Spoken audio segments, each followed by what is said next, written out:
Hey, what is up, everyone? Today we got a pretty unique story. It's narrated by Frederick Surrey. Get cozy and watch till the end, guys. In the deepest reaches of space, where light itself seems reluctant to travel, where the cold void presses against reality with patient inevitability, there exist worlds that time has forgotten.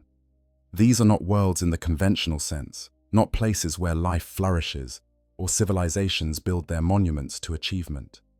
No, these are tombs.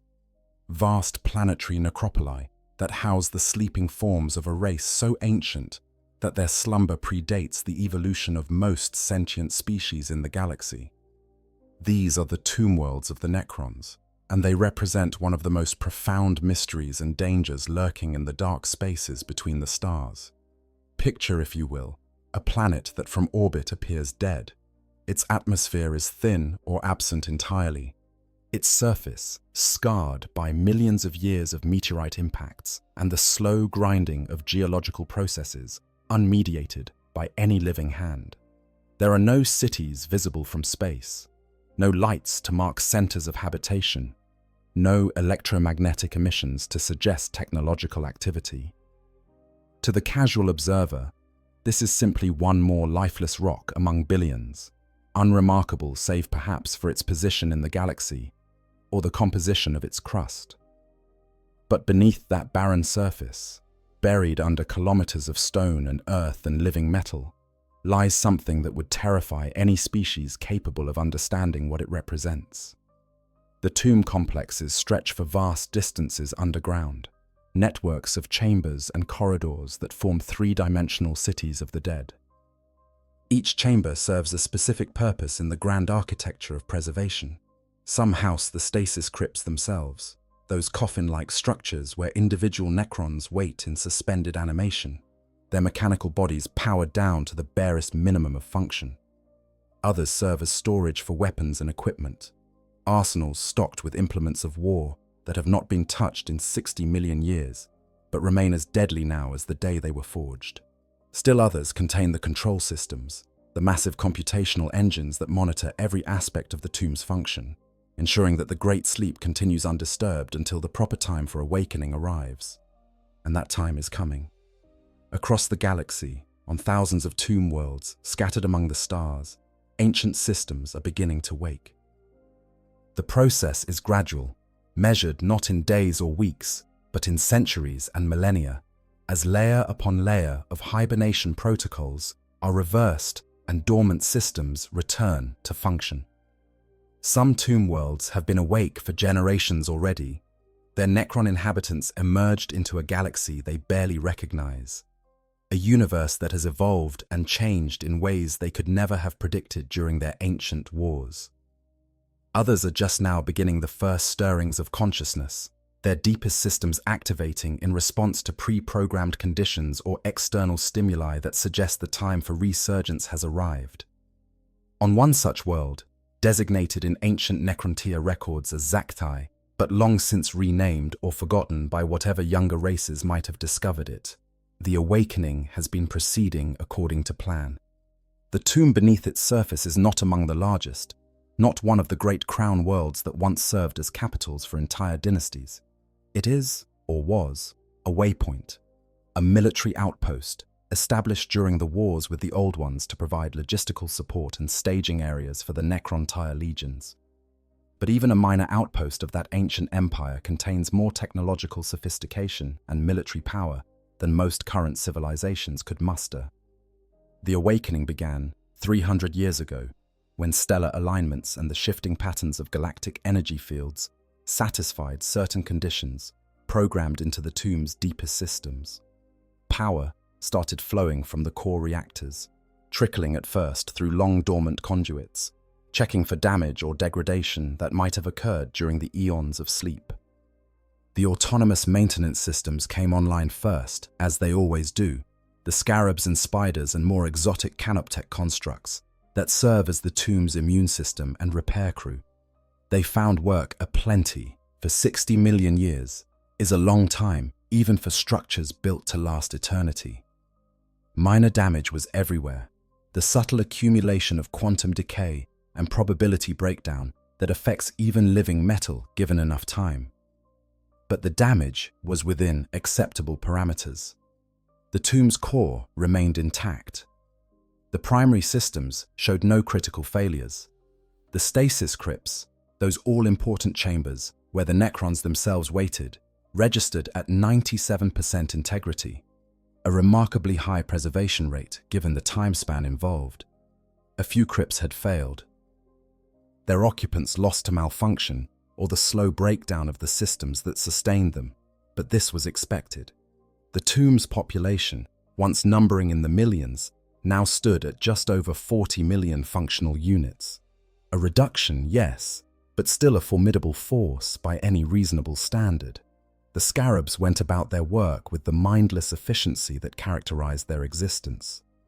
Where they found cracks, they sealed them. Where circuits had degraded, they replaced them. Where structural supports had weakened, they reinforced them. Slowly, methodically, with the patience of machines that have no concept of urgency, they restored the tomb to operational standards.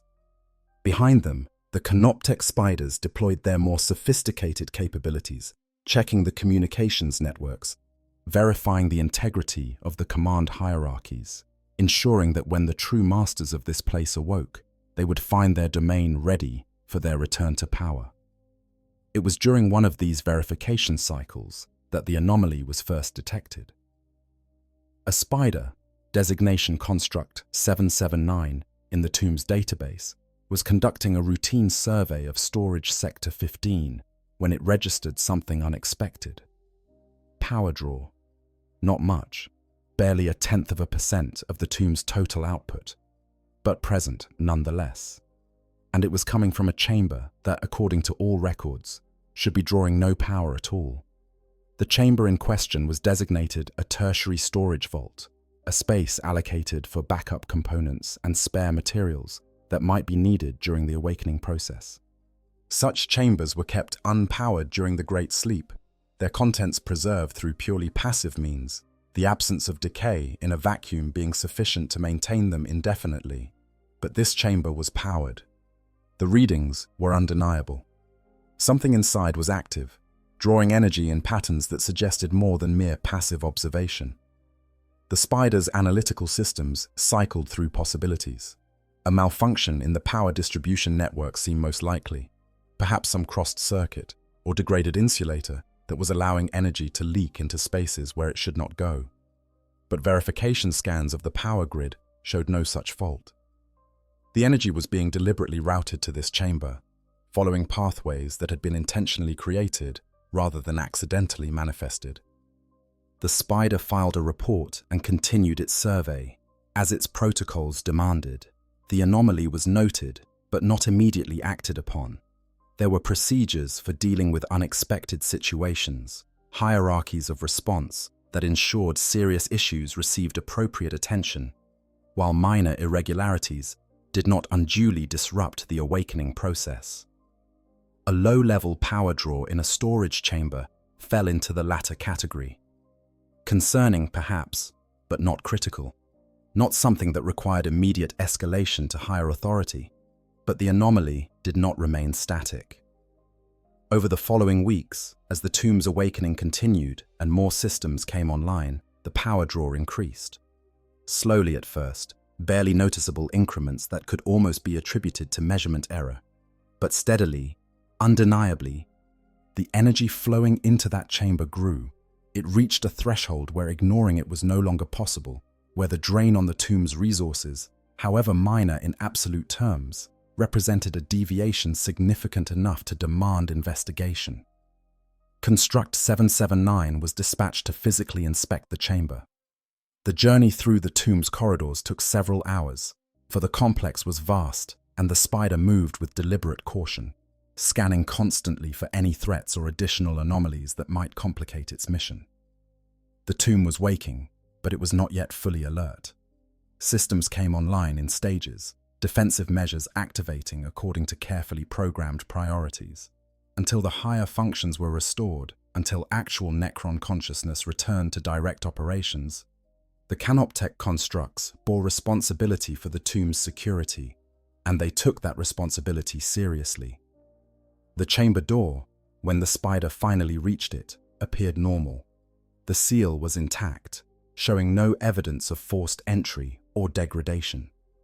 The locking mechanisms responded properly to the spider's authentication codes, the protocols recognizing it as an authorized maintenance construct with full access to all areas of the tomb.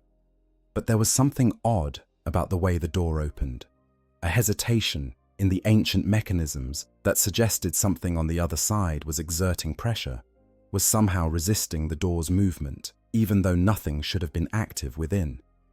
And then the door was open, and the spider's sensors were scanning the interior, and what they revealed was impossible.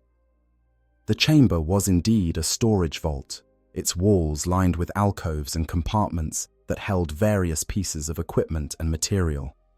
But dominating the center of the space, occupying a position of prominence that suggested it was the chamber's primary purpose rather than an afterthought, was something that should not exist. A stasis field, not a Necron stasis crypt, not the kind of suspended animation technology that preserved the tomb's inhabitants, but something different. The configuration was alien, the energy patterns unfamiliar, the underlying principles similar to Necron technology, but executed in ways that suggested a completely different origin. And within that stasis field, suspended in a moment of frozen time, was a figure. The spider's threat assessment systems activated immediately, flooding its cognitive processes with danger evaluations and response protocols. The figure was large, far larger than any human the spider's database contained records of. It stood perhaps 3 meters tall, clad in armor that even at a glance demonstrated craftsmanship beyond what the spider expected from biological species. The armor was massive, thick plates of ceramite and adamantium configured to provide maximum protection while still allowing movement. It bore marks of extensive use, scars that spoke to combat experience, measured in decades if not centuries. But it was what the sensors revealed beneath the surface that truly triggered the spider's alarm systems. The figure was biological, living tissue, or at least tissue that had been living when the stasis field activated, preserved in a bubble of motionless time. The biosigns were remarkable, showing optimization and enhancement far beyond normal human parameters. The cellular structure, as much as could be determined through the interference of the stasis field, suggested genetic engineering at a level that approached what the ancient Necrontyre had achieved in their own biological manipulations before the biotransference. And there was warp taint. The readings were unmistakable, that particular signature of energies that came from beyond the material universe, from that realm of chaos and impossibility that the Necrons had learned to fear and avoid. Whatever this being was, it was not purely physical. It existed in 2 states simultaneously, material and immaterial, flesh and warp energy woven together in patterns that suggested deliberate design rather than accidental corruption. The spider immediately sealed the chamber and transmitted a priority alert. This was not something it could handle alone. This was not something that fell within its operational parameters. This required the attention of the tomb's masters, required awakening those Necrons whose authority and knowledge could properly assess what had been discovered. The alert propagated through the tomb's systems, triggering escalating protocols that brought the awakening process into a new phase. Specific stasis crypts were targeted for immediate revival, those containing not warriors but specialists, not soldiers but scholars and leaders. Deep within the tomb, in a crypt that had not been opened in 60 million years, awareness began to return to the cryptech, known in ancient times as Zaandrek the Diviner. The title was old, granted in recognition of expertise in technologies that manipulated probability and causality, that allowed glimpses of possible futures through the application of hyper-advanced science rather than crude psychic dabbling. As consciousness flooded back into circuits that had been dormant for an age beyond mortal comprehension, as memory and personality reassembled themselves from archived patterns, the cryptech's first awareness was of the alert that had triggered its awakening. An anomaly, an impossibility. something that required immediate analysis and response. The data packet from Construct 779 flooded into the cryptech's restored consciousness, and for a being that had existed for millions of years, that had witnessed wonders and horrors that would break lesser minds, the contents of that packet were startling. A biological entity, enhanced beyond natural parameters, saturated with warp energies, encased in a stasis field of unknown origin, present in a Necron tomb where nothing biological should exist, where nothing tainted by the Imperium should ever be permitted to enter. The cryptech's analytical systems, vast computational engines that processed information at speeds biological brains could never approach, began working through the problem, cross-referencing the scan data against the tomb's extensive databases, comparing the biological signatures to known species, analyzing the warp patterns for clues to the entity's nature and origin. Slowly, over the course of several seconds that represented millions of individual calculations, a picture began to emerge. The entity was human, or at least derived from human genetic stock, but it had been modified, enhanced, elevated far beyond what natural evolution or even typical genetic engineering could achieve.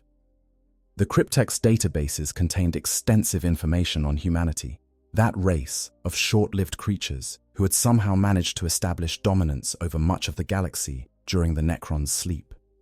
The cryptech knew of their Imperium, that sprawling empire held together by fanatical faith and technological regression. It knew of their space marines, those genetically enhanced warriors who served as the Imperium's military elite. And it knew, though the information was fragmentary and often contradictory, of beings called Primarchs. The Primarchs were legends, even by Imperial standards. Gene-crafted sons of the Emperor, each one a masterwork of biological engineering and psychic empowerment, each one capable of feats that defied normal physical law. They had led the Imperium's armies during what humans called the Great Crusade, a period of rapid expansion where mankind had spread across the stars with unprecedented speed and violence. But they had also been the instruments of humanity's greatest civil war, the Horus Heresy, when half of the Primarchs had turned against their creator and plunged the Imperium into a conflict that had nearly destroyed it. Most of the Primarchs were dead now, or lost, or transformed into something else entirely. A few remained active in Imperial service, though even they were rare enough to be myths rather than regular presences in the galaxy's conflicts. To find one here, in a Necron tomb, preserved in a stasis field that predated their appearance in history by millions of years, made no logical sense. The timeline was wrong. The circumstances were impossible, and yet the evidence was undeniable. What lay in that sealed chamber was, by all measurable parameters, a Primarch. The cryptech issued orders with the authority that came from its position and expertise. More systems were to be awakened. The tomb's overlord needed to be roused, for this was not a decision that could be made at the cryptech level. Additional specialists were required, those whose knowledge might provide insights into how this situation had come to be and what should be done about it. The chamber itself was to be reinforced with Necron containment technology, layers of security added to ensure that if the stasis field somehow failed, if the entity within awakened, it would find itself trapped rather than free to cause havoc within the tomb. Within days, a considerable portion of the tomb's upper hierarchy had been awakened. Cryptechs specializing in various fields of ancient technology emerged from their long sleep to find themselves faced with an unprecedented puzzle. A chronomancer, whose expertise lay in the manipulation of time itself, was brought in to analyze the stasis field and determine its origins and operating principles. A psychomancer, despite the ironic nature of that title for a race that could not touch the warp, examined the entity's immaterial signatures from a safe distance, using instruments that allowed observation without direct contact.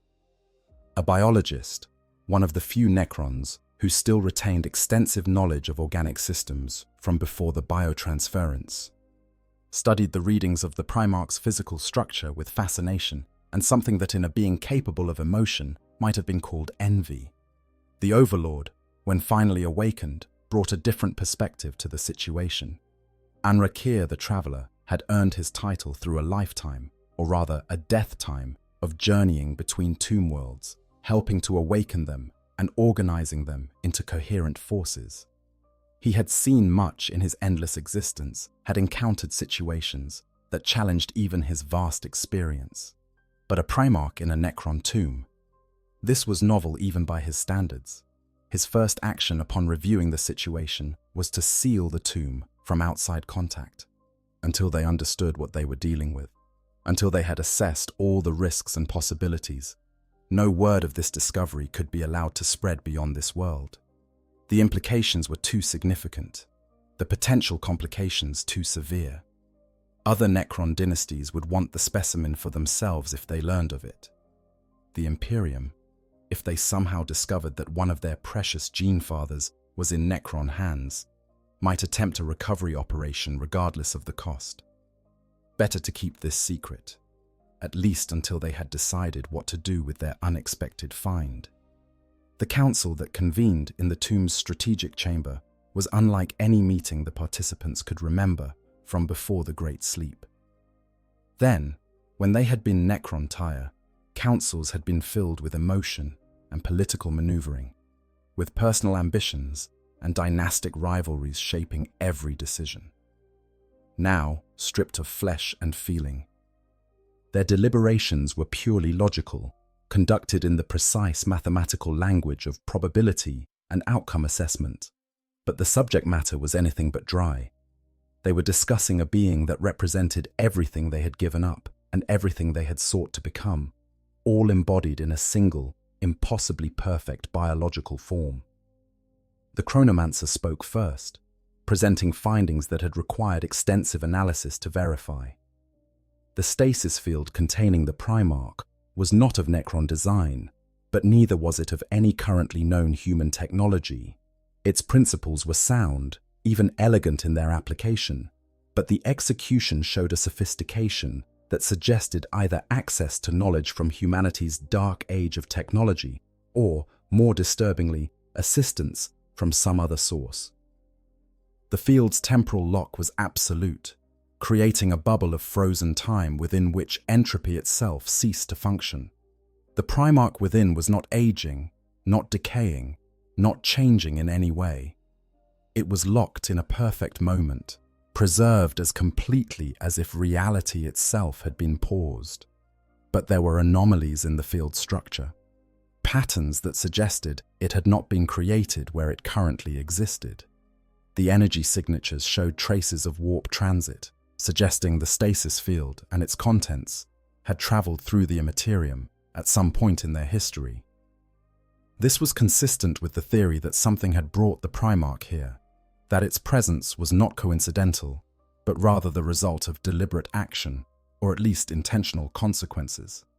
The Psychomancer's report was more troubling.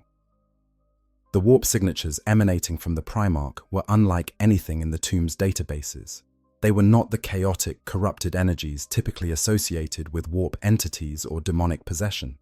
Instead, they showed structure, organization, patterns that suggested the warp energy had been bound and shaped by conscious will. More remarkably, the energies appeared to be integrated into the Primarch's very biology, woven into its genetic code at a level that made separating the physical and psychic aspects of its being impossible. This was not a human who wielded psychic powers. This was something that existed simultaneously in two states, material and immaterial, and drew strength from both. The biological specialist's findings were perhaps most fascinating of all. The Primarch's body, even in stasis, revealed levels of genetic optimization that the specialist had not believed possible in biological systems. Every organ was enhanced, every system redundant and reinforced. The muscular structure provided strength far beyond what the skeletal frame should be able to support, yet the bones themselves were dense enough to handle the load. The cardiovascular system operated at efficiencies that approached theoretical limits for biological pumps. The nervous system incorporated materials and structures that should not exist in nature, suggesting nanotechnological enhancement at the cellular level. But most intriguing were the organs that serve no obvious purpose from a purely physical standpoint. There were structures within the Primarch's chest cavity that appeared to be resonance chambers for psychic energies, allowing the being to amplify and direct warp power with its very biology. There were nodes throughout the nervous system that seemed designed to interface with the Imperium directly, making the Primarch capable of perceiving and interacting with that realm in ways that went beyond simple psychic sensitivity. The being was, quite literally, built to straddle the boundary between the material universe and the warp. The implications were staggering. The Necron tire had been engaged in their own biological engineering before the biotransference, attempting to overcome the genetic flaws and short lifespans that had plagued their race. But they had never achieved anything approaching this level of integration between biology and other forces. The Old Ones, those ancient enemies who had ultimately forced the Necron tire into their bargain with the Satan, had created servant races that wielded psychic powers. But even they had not, as far as Necron records showed, achieved such perfect fusion of flesh and warp energy. This meant that humanity, or at least the being known as the Emperor who had created the Primarchs, possessed knowledge and capabilities that rivaled the most advanced civilizations the galaxy had ever known. It changed the threat assessment considerably. The Imperium was not just another primitive race to be swept aside when the Necrons fully awakened. It was a power that had achieved genuine sophistication in at least some areas, that had solved problems the Necron tire themselves had failed to address. The debate that followed went on for weeks. Time meant little to beings who had already waited 60 million years, and the complexity of the situation demanded thorough consideration of every possible angle. Some argued for destroying the Primarch immediately. It was warp-tainted, and warp-taint was one of the few things that could potentially harm or corrupt Necron systems. The risk of keeping it, of allowing its influence to spread even inadvertently, was too great to accept. Better to eliminate the threat now, regardless of what knowledge might be lost in the process. Others argued for preservation and study. The Primarch represented a unique opportunity to understand humanity's capabilities, to learn the secrets of how they had achieved such remarkable biological engineering. Knowledge was power, and the more the Necrons understood about their potential enemies, the better prepared they would be for the inevitable conflicts to come. Destroying the Primarch would be destroying a resource that might prove invaluable in the wars ahead. Still, others saw commercial possibilities. The Necron dynasties, while unified in the broadest sense by their shared history and species identity, were politically fragmented. Rivalries between dynasties were common, and valuable items could be traded between them to gain advantages or settle old debts. A Primarch, especially one in such remarkably intact condition, would be a prize beyond measure. The right buyer would pay almost any price for such a specimen, whether for study or for simple prestige.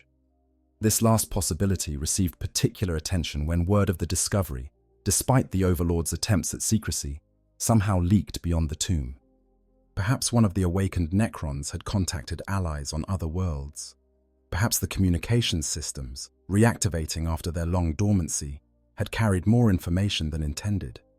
Regardless of how it happened, within a month of the Primarch's discovery, several other tomb worlds had made contact, expressing interest in the specimen and inquiring about the possibility of acquisition.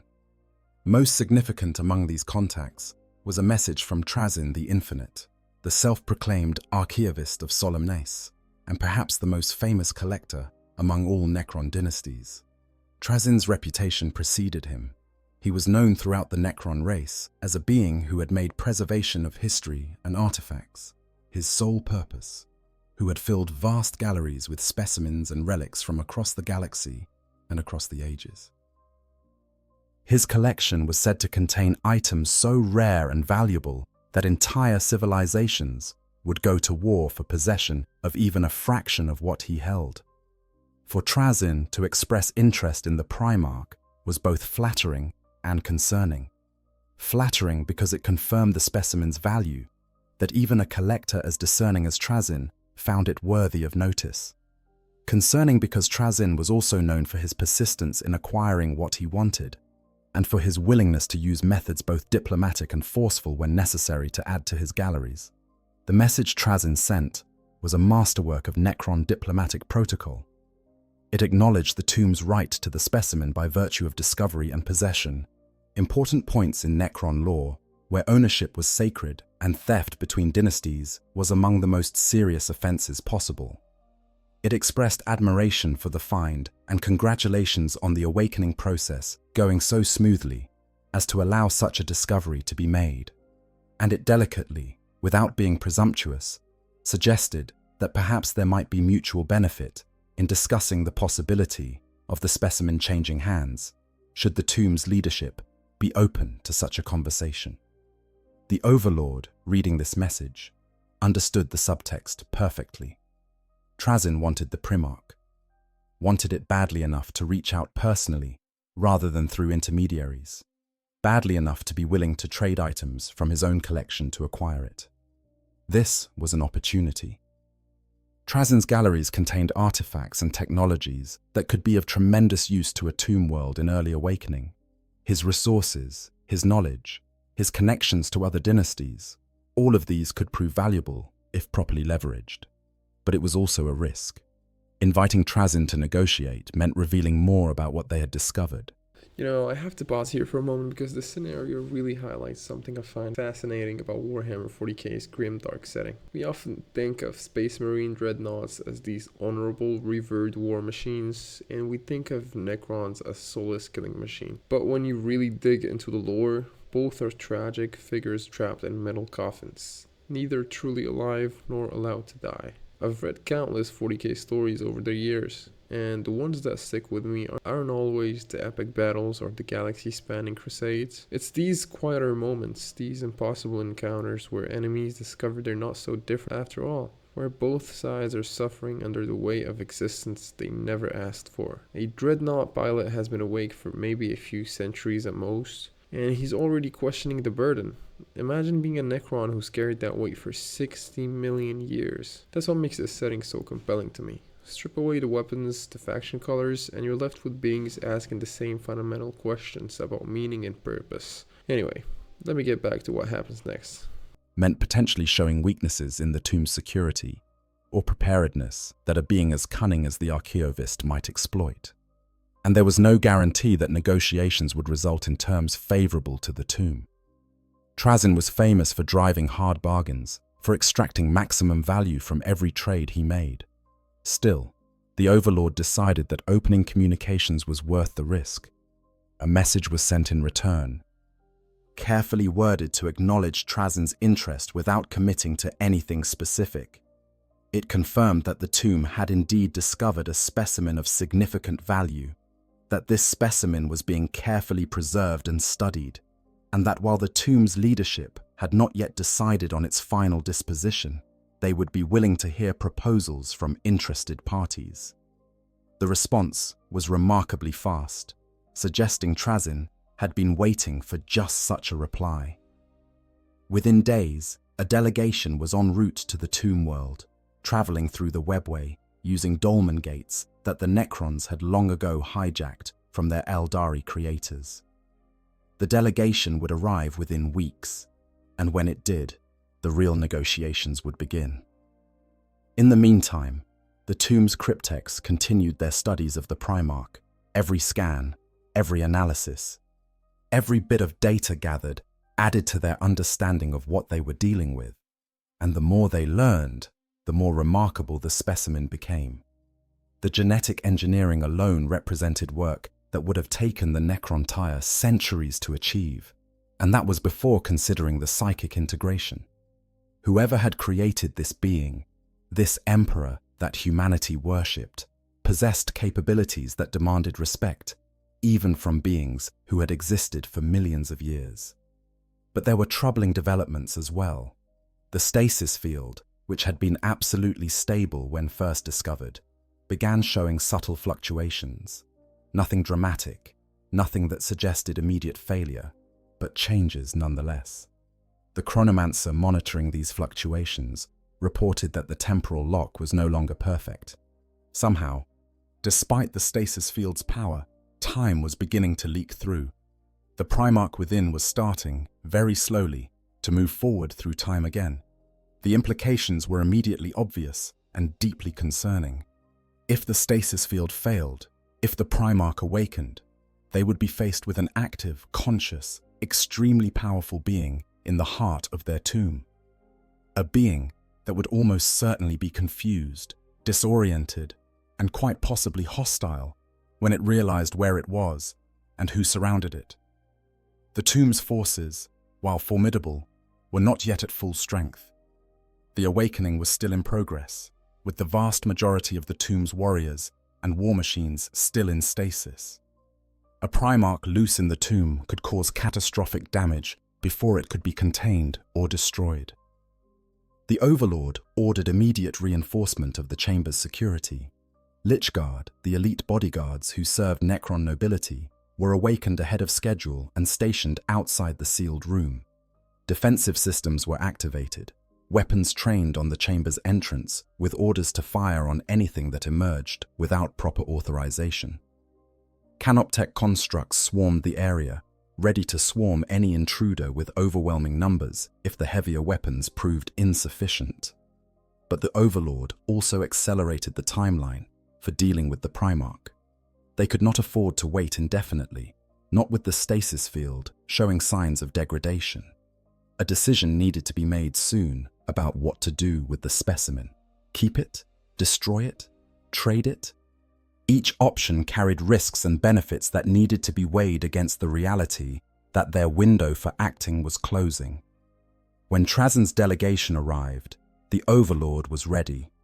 The meeting was arranged in a chamber specifically designed for diplomatic encounters between Necron dynasties, a neutral space where custom demanded civility and protocol prevented violence.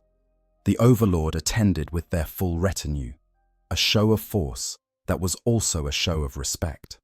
Trazin deserved to be treated as an equal, or at least as a peer of sufficient status that formality was warranted. The being that entered the chamber was, remarkably, actually Trazin himself, rather than one of the surrogate bodies he often used. The Overlord recognized him from historical records and from the subtle signs that distinguished an original from a copy. This was the genuine archaeivist, come in person to negotiate for what he clearly considered a prize worthy of his personal attention. The negotiations that followed were conducted with the precise formality that Necron culture demanded. There was no emotion, no passion, no attempt at manipulation through appeals to feelings that neither party possessed. Instead, the conversation was pure logic and value assessment. Trazin outlined what he was prepared to offer in exchange for the Primarch. The list was impressive. Ancient Necrontier artifacts from before the biotransference, items of cultural significance that most dynasties would pay dearly to possess, technological components that could enhance the tomb's awakening process or improve its defensive capabilities, even information, intelligence gathered from Trazin's vast network of contacts and observations about the current state of the galaxy and the threats it contained. But the centerpiece of his offer was something else entirely. A complete star map from the height of the Necrontyre Empire, showing the locations of every tomb world that had been established before the Great Sleep. This map represented knowledge that had been lost over millions of years as tomb worlds failed to wake or lost contact with each other. With such a map, the Overlord could potentially locate and awaken other tombs, bringing them into alliance and dramatically increasing the dynasty's power and resources. It was a prize almost beyond measure, information that could reshape the balance of power across entire sectors. The Overlord listened to all of this with the calculating attention that their position demanded. The offer was generous, far more so than they had expected, but it also revealed how much Trazin wanted the Primarch, how valuable he considered it. This was leverage. If Trazin was willing to offer so much in his opening position, there was room to negotiate for even more favorable terms. The counteroffer, when it came, was carefully constructed to extract maximum value while remaining within the bounds of reasonable negotiation. The Overlord accepted most of what Trazyn proposed, but added additional requirements. More technological components, specifically pieces that would help accelerate the awakening process and bring the tomb's forces online faster. Access to Trazyn's intelligence network for a specified period, allowing the tomb to benefit from his observation capabilities, and specific protocols for how the Primarch would be transferred, ensuring that the risk during transport was borne primarily by Trazyn rather than the tomb. The negotiations continued for days, each side making small concessions and extracting minor advantages. But both parties were working toward agreement. Trazyn wanted the Primarch, wanted it enough to pay a high price, and the Overlord, facing a deteriorating stasis field and the very real possibility that their prize might awaken before they could properly deal with it, saw the wisdom in converting it to resources that could be used immediately rather than taking the risk of trying to contain an active Primarch. The final agreement, when reached, satisfied both parties as much as any trade between equals could. Trazyn would receive the Primarch, along with all the scan data and research the tomb's cryptex had gathered. The Overlord would receive everything in Trazyn's original offer, plus the additional items they had negotiated for. The transfer would occur within a week, giving Trazyn time to prepare specialized containment equipment while the tomb made final preparations for the handover. As the deal was concluded and the formal protocols of Necron contract making were observed, both parties had reason for satisfaction. Trazyn had acquired what would undoubtedly be the crown jewel of his already legendary collection, a Primarch in remarkably intact condition. The Overlord had converted a potentially dangerous liability into resources that would immediately benefit the tomb's development and security. From a purely logical standpoint, it was an optimal outcome for both parties. But there was something else too, something that neither would acknowledge but both understood. In making this trade, in transferring the Primarch from one Necron authority to another, they were making a statement about the galaxy's power structures.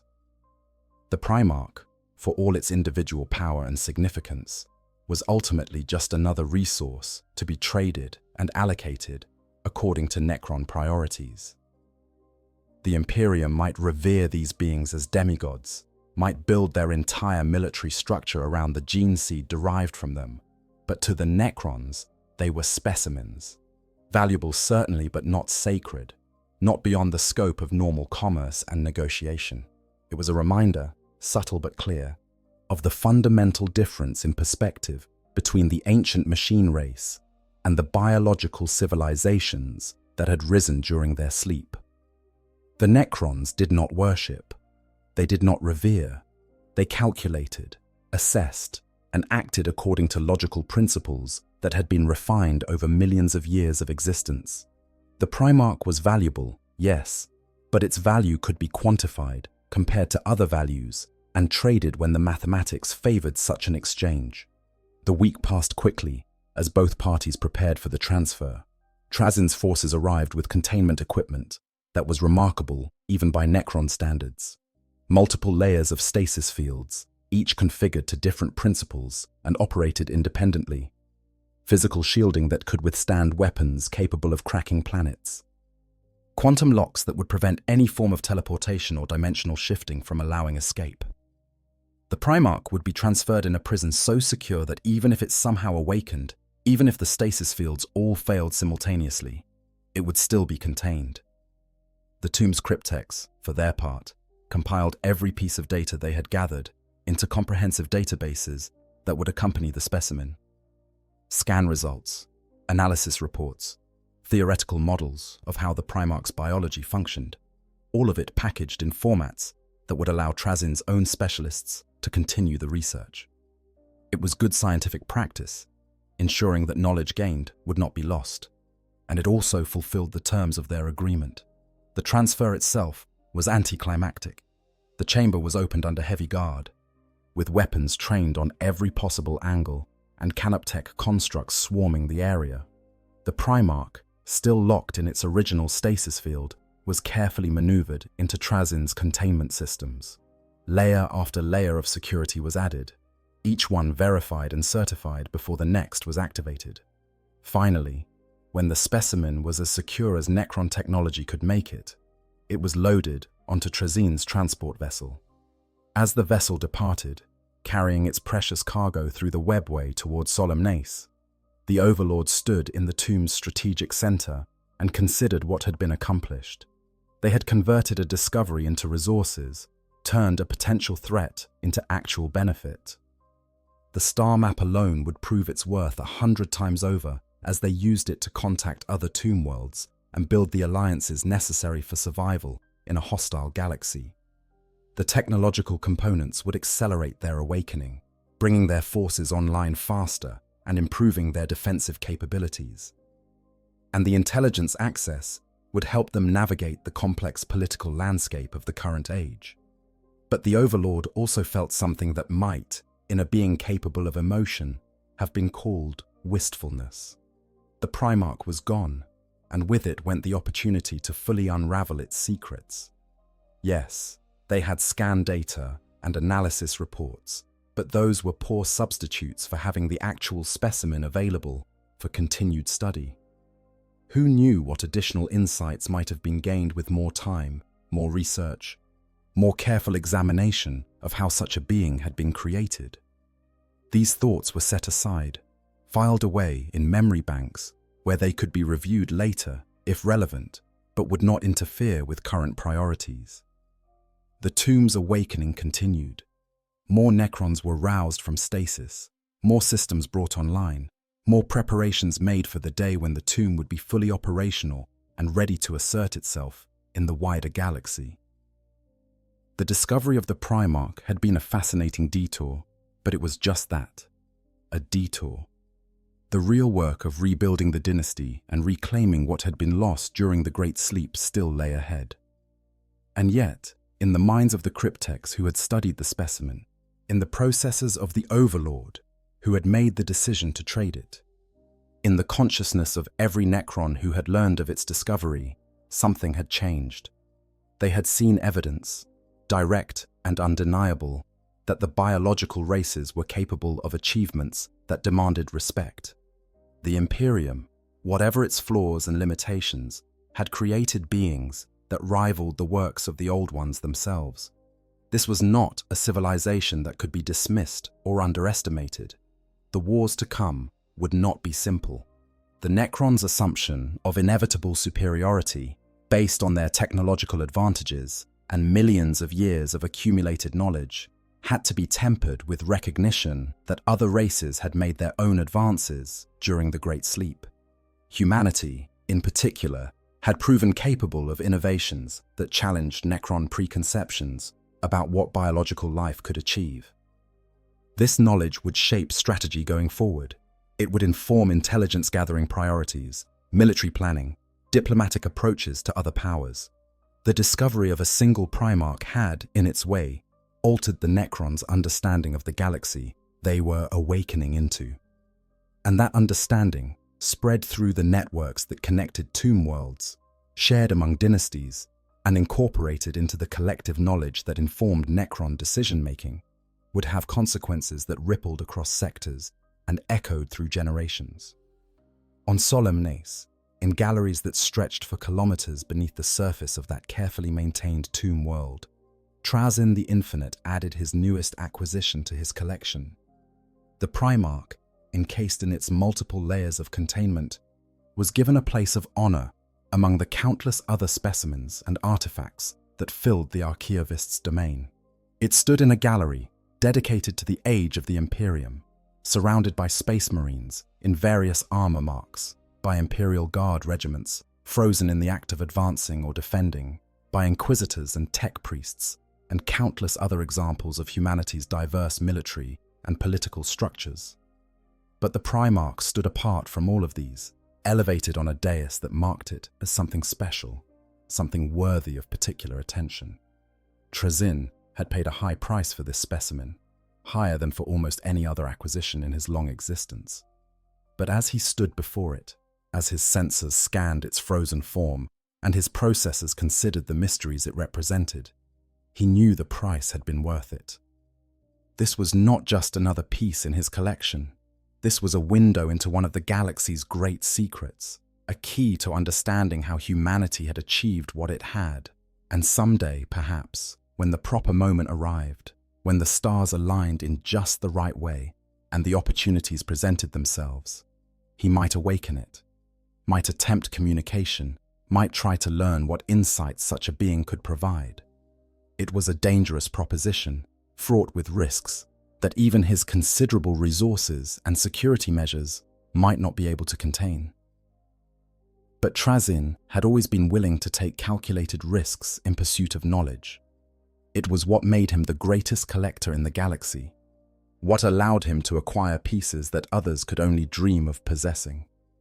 For now, though, the Primarch would sleep, would remain in its stasis field, suspended in that moment of frozen time, neither alive nor dead, but somewhere between. And it would wait, as it had waited, for however long it had spent in that Necron tomb, unaware of the transactions that had determined its fate, unaware of the examinations and analyses it had been subjected to, unaware that its very existence had altered the calculations and strategies of one of the galaxy's most ancient and powerful races. In the grim darkness of the far future, there is only war.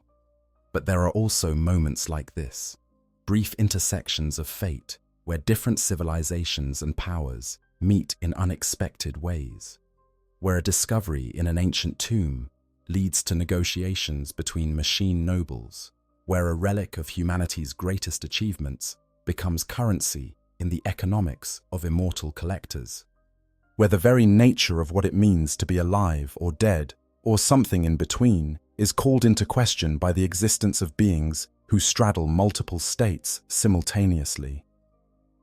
The story of the Primarch in the Necron tomb is, in many ways, a small one.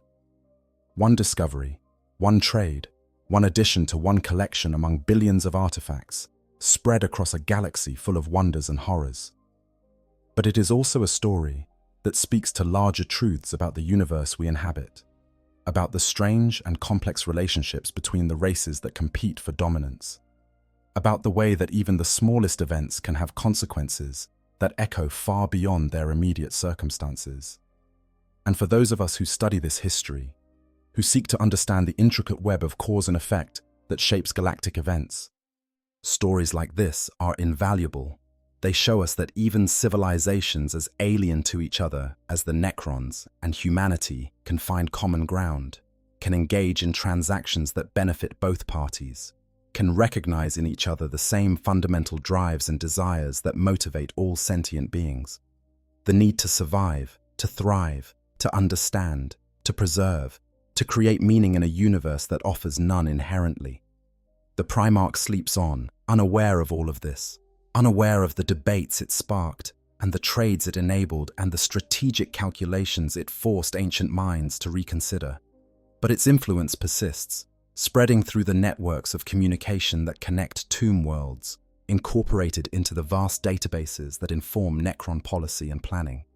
One specimen, one discovery, one brief intersection of ancient machinery and bioengineered perfection has left its mark on history in ways that will only become fully apparent as centuries and millennia unfold. If you've enjoyed this deep exploration of what happens when two of the galaxy's most fascinating civilizations intersect in unexpected ways, please consider leaving a like and subscribing to the channel. There are countless other stories waiting to be told from the Warhammer 40,000 universe, countless other scenarios where different factions meet and clash and, occasionally, find something like understanding. The lore of this setting is vast and deep, filled with tragedy and triumph, with monsters and heroes and beings who are somehow both at once. We're here to explore it all, one story at a time, delving into the implications and possibilities that emerge when you really think about how these different civilizations would interact. Each video is an opportunity to examine some aspect of this rich universe from a new angle, to consider questions that the official lore hints at but doesn't fully explore, to imagine scenarios that illuminate the strange and wonderful complexities of life in the 41st millennium. So join us for the next adventure into the darkness between stars. Until then, remember that in the grim darkness of the far future, there is only war. But there is also discovery and wonder, and the occasional moment of perfect clarity, when we realize that even in the darkest universe imaginable, there are still questions worth asking and mysteries worth exploring. Stay curious, stay engaged, and we'll see you in the next video. Planets that once thrummed with the vibrant pulse of civilizations now lie silent, their surfaces marked only by the slow erosion of stellar winds and the occasional impact of wandering asteroids. These are the tomb worlds, and beneath their barren surfaces, encased in layers of living metal and sustained by technologies that predate the rise of most galactic civilizations, sleep the Necrons. Ancient beyond measure, these mechanical beings wait in stasis for the proper moment to awaken and reclaim the galaxy they once ruled. But on one particular tomb world, something unusual has occurred, something that would puzzle even the most learned cryptecs and intrigue the most ambitious overlords. For within the depths of this ancient necropolis, sealed away in chambers that have not been accessed in 60 million years, lies something that should not be there. Something biological, something powerful, something that radiates an energy that makes even the tomb's autonomous systems hesitate in confusion. A Primarch, one of the Emperor's gene-crafted sons, those demigod warriors who once led the armies of mankind across the stars. How such a being came to rest in a Necron tomb is a question that would consume the attention of dynasties and spark debates that could rage for centuries. But first, we must understand what this discovery truly means. And to do that, we need to understand both the finders and what they have found.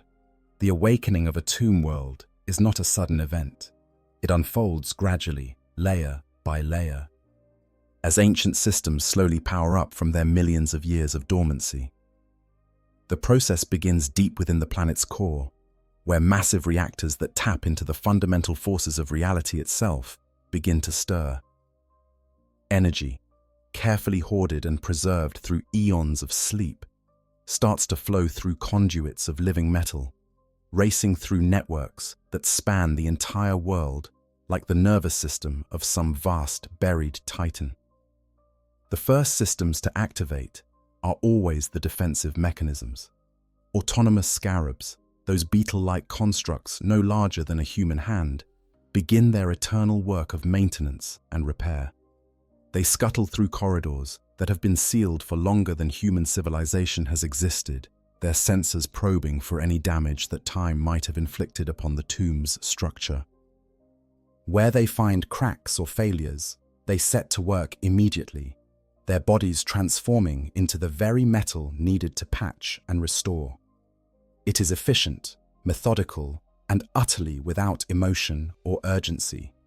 Time, after all, means little to machines that have already waited 60 million years. As power continues to build, larger systems come online. Canoptek spiders, those multi-limbed constructs that serve as mobile factories and coordinators, wake from their own hibernation. They are more sophisticated than the scarabs, possessing rudimentary decision-making protocols that allow them to assess situations and allocate resources.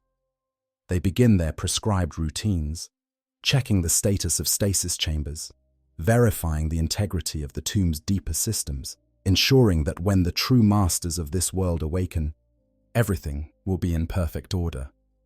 It is during one of these routine checks that the anomaly is first detected.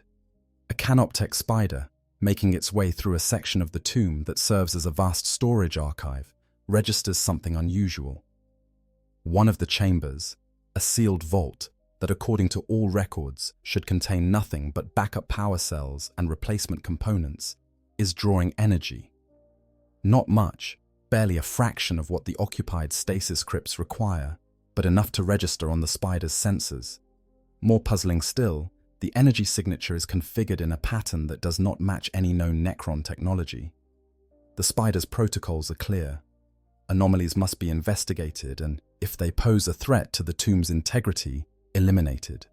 It approaches the chamber with mechanical precision, its multiple limbs carrying it smoothly across surfaces that would challenge any biological creature.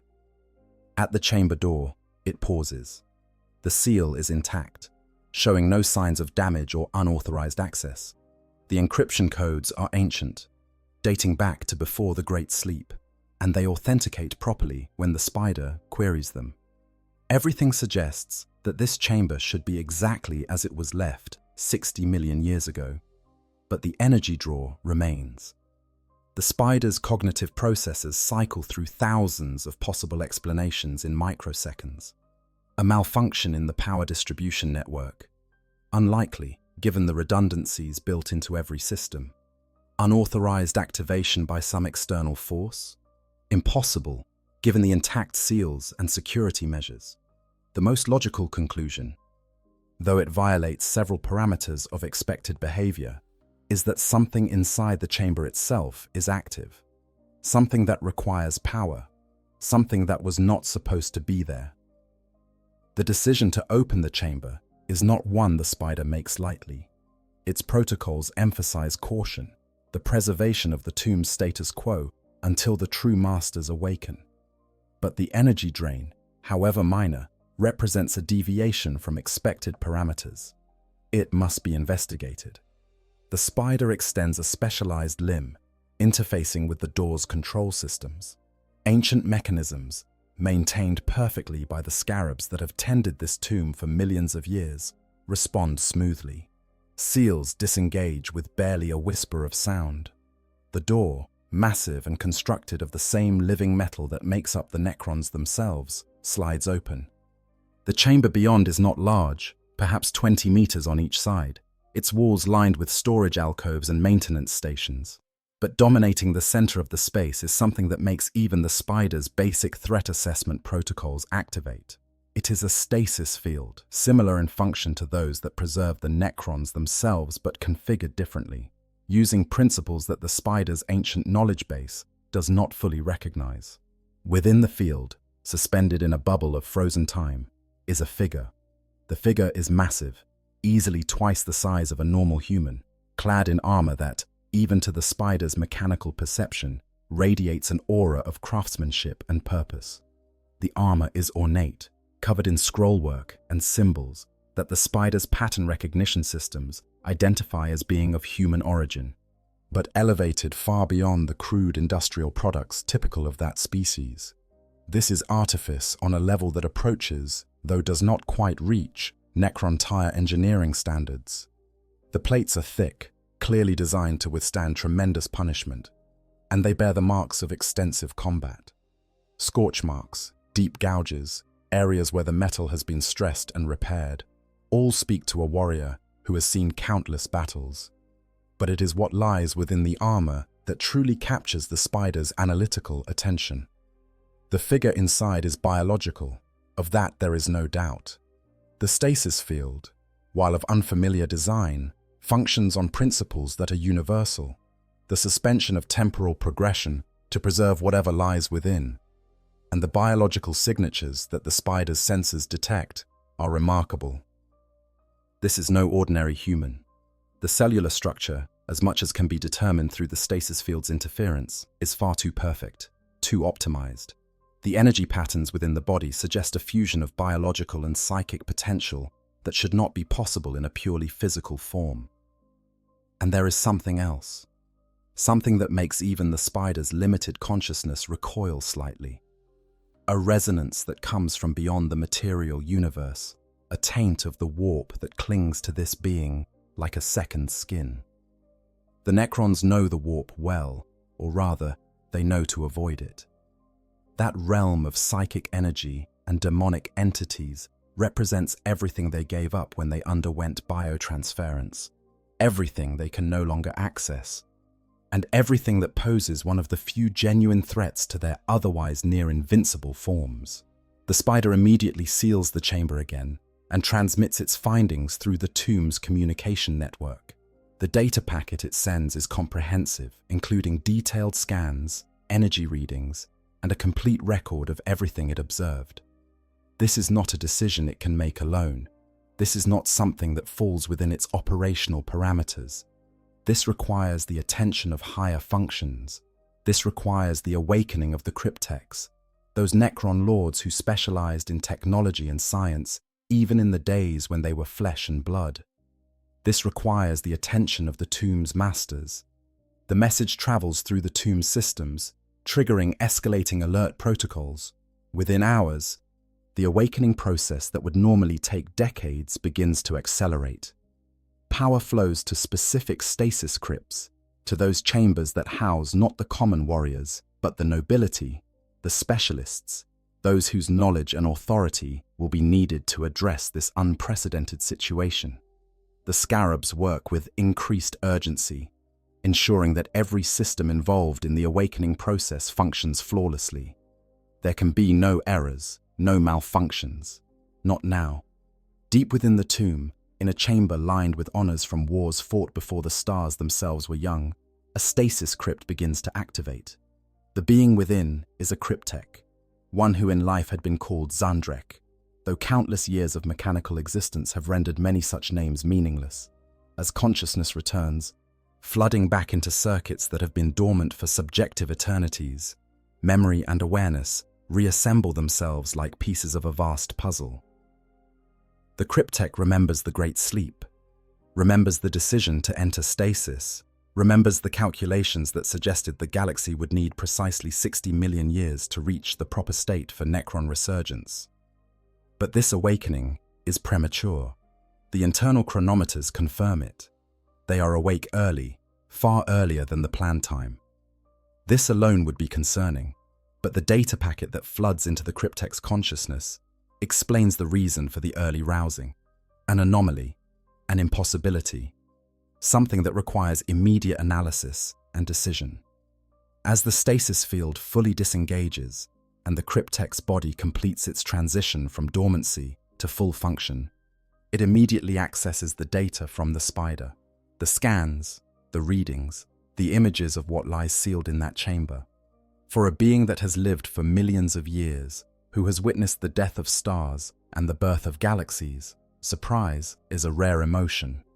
But what the cryptek sees in these scans comes close to triggering something that might be called shock, if such a term could still apply to a consciousness housed in living metal. A human, but not a human. Something far more. Something that radiates power in ways that should not be possible for biological life. Something that combines the peak of genetic engineering with energies drawn from the Imperium itself. The cryptek's vast knowledge base, accumulated over millions of years and constantly updated through the tomb's connection to the broader Necron network, begins processing this information, cross-referencing, comparing, analyzing, and slowly, over the course of several minutes, that would be an eternity for a lesser mind, understanding begins to dawn. The cryptek knows of the Imperium of man, that sprawling empire of biological beings that has somehow managed to dominate much of the galaxy. It knows of their space marines, those genetically enhanced warriors who serve as the Imperium's greatest military force. And it knows, from intercepted communications and observations made by other awakened tomb worlds, of beings called Primarchs, the gene fathers of the space marines, the Emperor's sons, creatures of myth and legend, even by the standards of the current galactic age. To find one here, in a Necron tomb, preserved in a stasis field that predates its own civilization by millions of years, is an impossibility that demands explanation. But more than that, it represents an opportunity. The cryptek's consciousness, shaped by millions of years of scientific inquiry and tactical calculation, immediately begins to catalogue the possibilities. What could be learned from such a specimen? What advantages could be gained? What secrets might be unlocked? But there are dangers too. The warp taint is undeniable. Whatever this being is, it is as much a creature of the immaterium as it is of the physical universe. Studying it, containing it, even keeping it in the tomb. All of these actions carry risks that must be carefully weighed. The Necrons gave up their souls to escape the predations of the warp and its entities. They built their empire on the foundation of pure material science, untainted by the chaos of psychic energies. To bring such a thing into their midst, to expose their tomb to its influence, could be catastrophic. The Cryptech issues orders. More systems are to be awakened. More specialists are needed. The overlord of this tomb, the supreme authority whose word is law within these halls, must be roused. This is not a decision that can be made by a single Cryptech, regardless of their knowledge and experience. This is a matter that will require deliberation at the highest levels. This is a discovery that could change the fate of the dynasty, perhaps even affect the balance of power among the Necron race as a whole. As more stasis crypts activate, as more of the tomb's hierarchy awakens to consciousness after their millions of years of sleep, word of the discovery spreads. It moves through the communication networks, carried by data packets that travel at near instantaneous speeds.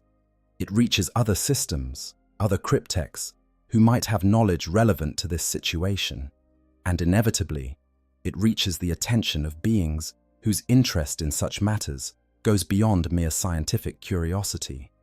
Among the Necrons, there exist collectors, overlords who have made it their purpose to preserve history, to gather artifacts and specimens from across the galaxy, to maintain vast galleries of treasures that span species and epochs. The most famous of these is Trazyn the Infinite, the self-proclaimed archaeologist of Solemnas, whose collection is said to contain items of such rarity and value that entire wars have been fought for possession of pieces far less significant. When word reaches his network of the discovery, his interest is immediate and intense.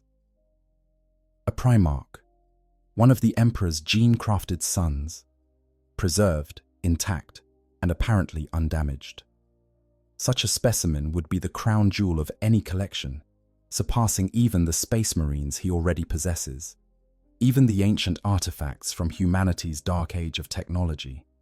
But Trazyn is not the only one who takes interest. Other overlords see different possibilities. Some see a weapon, a tool that could be studied and perhaps even used against the Imperium. Others see a bargaining chip, something of such value that it could be leveraged for tremendous advantage in the complex political games that occupy much of Necron society. Still others see only danger, an warp-tainted abomination that should be destroyed immediately before it can somehow corrupt or damage the purity of Necron technology. Within the tomb itself, the awakening continues. The Overlord's stasis crypt, larger and more ornate than those of lesser Necrons, begins its activation sequence. This being, whose name in the days of flesh was Anrakir, who earned the title of Traveler for his dedication to awakening tomb worlds across the galaxy, whose authority is absolute within this domain, slowly returns to consciousness. The process takes longer for an overlord, for their neural patterns are more complex, their memories more extensive, their personality matrices more sophisticated. But eventually, awareness returns, and with it comes the flooding of information about why this awakening has occurred. The Overlord's response is immediate and decisive. The chamber is to remain sealed. No one, not even the Cryptechs, is to enter until a full council has been convened and a decision reached. The stasis field around the specimen is to be reinforced with Necron technology, layered with additional containment protocols that will ensure nothing, absolutely nothing, can escape or influence the tomb from within that chamber. Canoptech constructs are to be stationed outside, with orders to destroy anything that emerges, regardless of what it might be. The risk assessment is clear. This being, this Primarch, represents both tremendous opportunity and tremendous danger. Until the balance can be properly evaluated, caution is the only logical course, and so the council convenes. In a chamber deep within the tomb, a space that was once used for strategy sessions when the Necrontyr planned their wars against the Old Ones, the highest-ranking members of the tomb's hierarchy gather. The Overlord stands at the center, his form larger and more impressive than those of his subjects, his body adorned with marks of rank and honor that speak to campaigns fought across millions of years. Around him are the cryptechs, each a specialist in their own field. One focuses on chronometry, the manipulation of time itself. Another specializes in psychomancy, though that title is somewhat ironic for a race that has no access to psychic powers. A third is expert in the analysis of biological systems, knowledge retained from the days before biotransference, now rarely used but suddenly critically relevant. The debate that follows is unlike any human deliberation. There is no emotion, no passion, no fear or ambition in the conventional sense. The Necrons speak in pure data, in logical constructs and probability assessments. Each point is considered with the weight of millions of years of experience. Each counterpoint is analyzed against vast databases of accumulated knowledge. The discussion could take days, weeks even, but time is a resource the Necrons have in abundance. They have waited 60 million years. They can wait a few more weeks to reach the correct decision.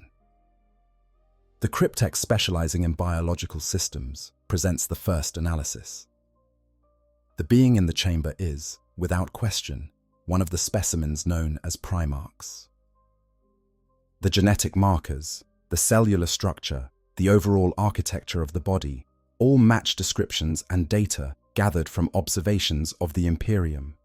But this particular specimen is unusual in several ways.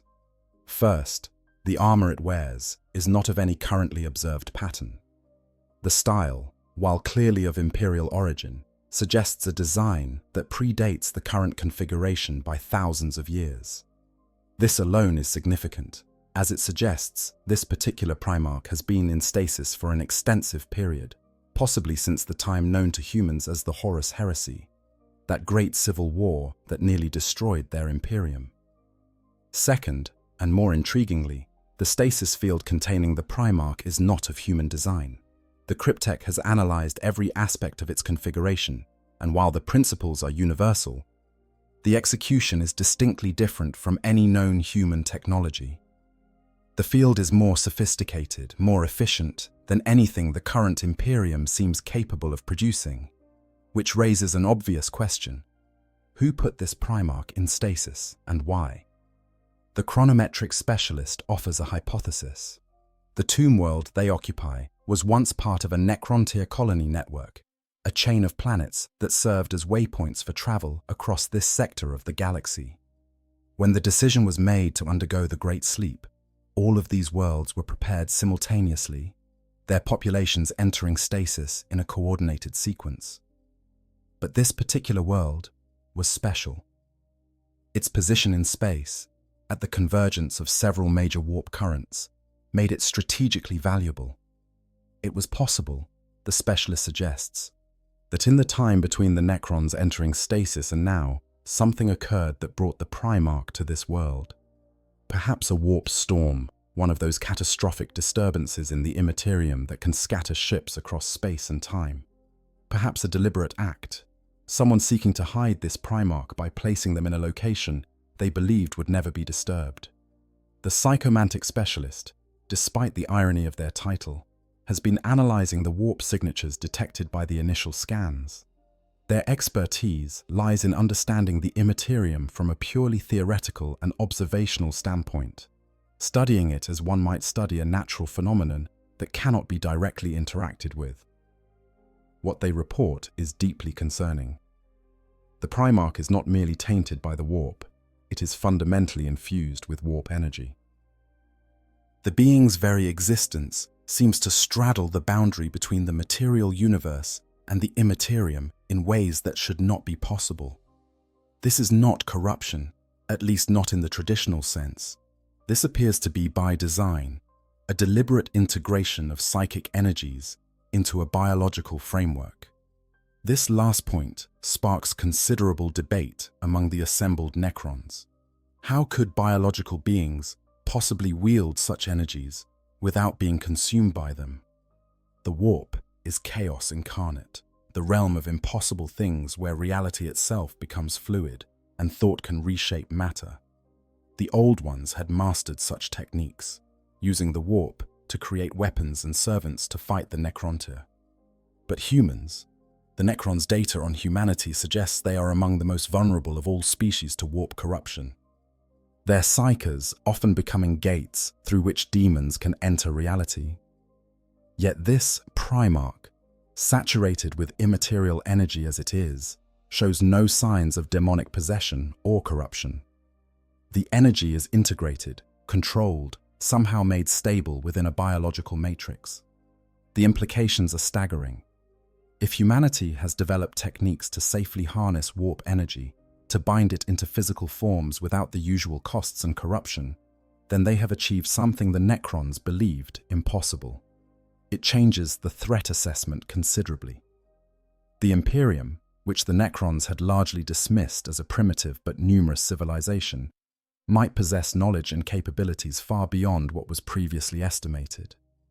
This Primarch, if it could be properly studied, might provide insights into techniques that could benefit the Necrons themselves. But how to study it? That is the question that dominates the latter portion of the Council. The being cannot be removed from stasis without risk. Based on the power readings and genetic potential, a fully awakened Primarch would be an incredibly dangerous opponent even for Necron warriors. The psychic energies alone could potentially disrupt Necron systems, perhaps even affect their very consciousness in unpredictable ways. And there is no guarantee that the Primarch would be cooperative or even communicative if awakened. Historical data on Primarchs suggests they are warriors first and foremost, beings engineered for conquest and command. Awakening in a Necron tomb surrounded by what it would undoubtedly perceive as enemies, it would almost certainly attempt to fight its way free. Studying it while in stasis presents its own challenges. The stasis field prevents any form of direct interaction. Scans can provide information about physical structure and energy patterns, but they reveal nothing about consciousness, memory, or the specific capabilities this particular Primarch might possess. To truly understand what they have discovered would require either awakening it or finding some way to interface with its mind while it remains in stasis, neither of which are options without tremendous risk. The conversation shifts to the question of what to do with the specimen. The practical options are relatively simple. They could keep it exactly as it is, maintaining the stasis field and the chamber's security, essentially treating the Primarch as they would any other potentially dangerous artifact that has been found in their domain.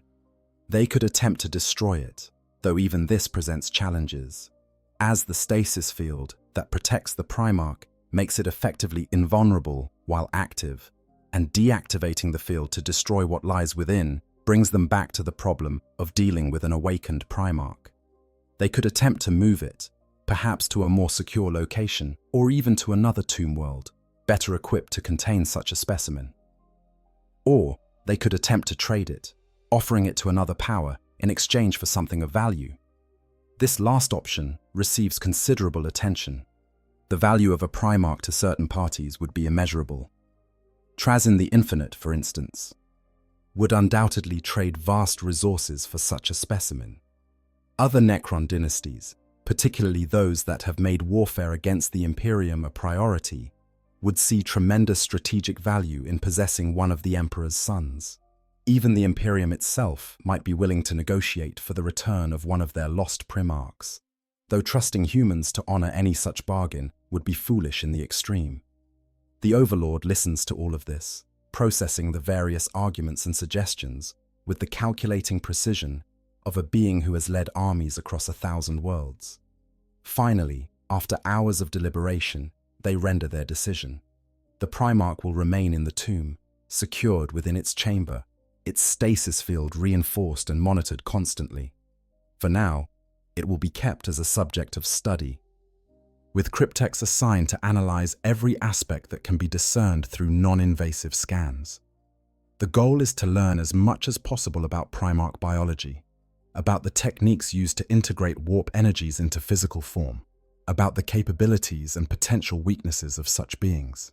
However, The Overlord also orders that a message be sent, not openly, but through the discreet channels that Necron dynasties use to communicate with each other across the vastness of space.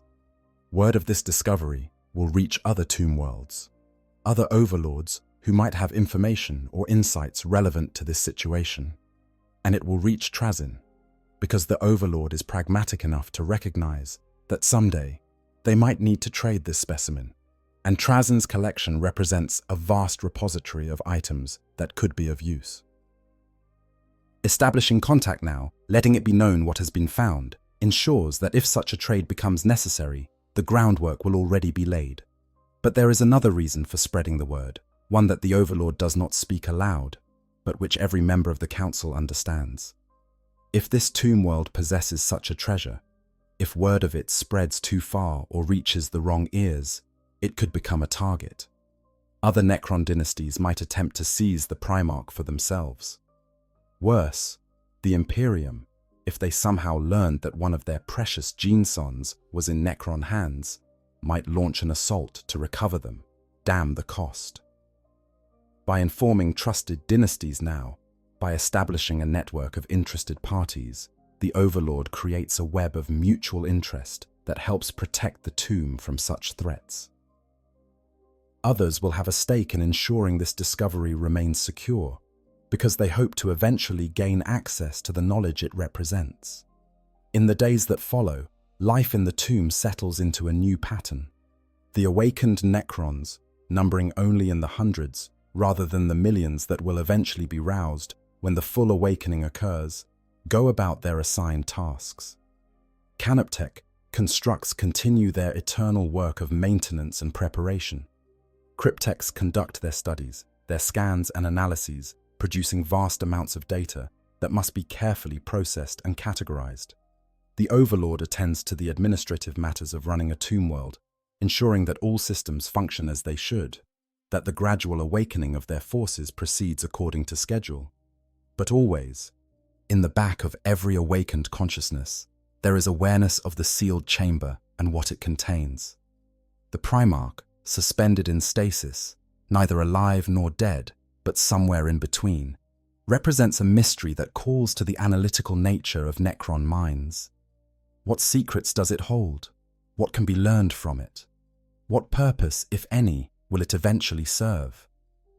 The cryptechs assigned to study the specimen work in shifts, rotating through the analysis station set up outside the chamber. They are not allowed to enter, but they have filled the space outside with scanning equipment, sensors that probe the stasis field from every possible angle and in every possible spectrum. Slowly, layer by layer, a picture begins to emerge of what lies within. The data is fragmentary, filtered through the distortion of the stasis field. But it is data, nonetheless.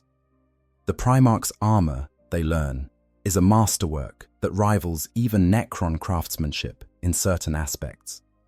The materials used are mundane by Necron standards, simple metals and ceramics rather than living metal or quantum-stabilized alloys, but the ways in which these materials have been shaped and combined show remarkable sophistication. There are power systems integrated into the armor, currently inactive but clearly designed to enhance the wearer's already formidable physical capabilities. There are weapons mountings, though no weapons are currently attached. There are layers of protective materials, each designed to defend against specific types of attack in ways that suggest whoever created this armor had extensive experience in warfare.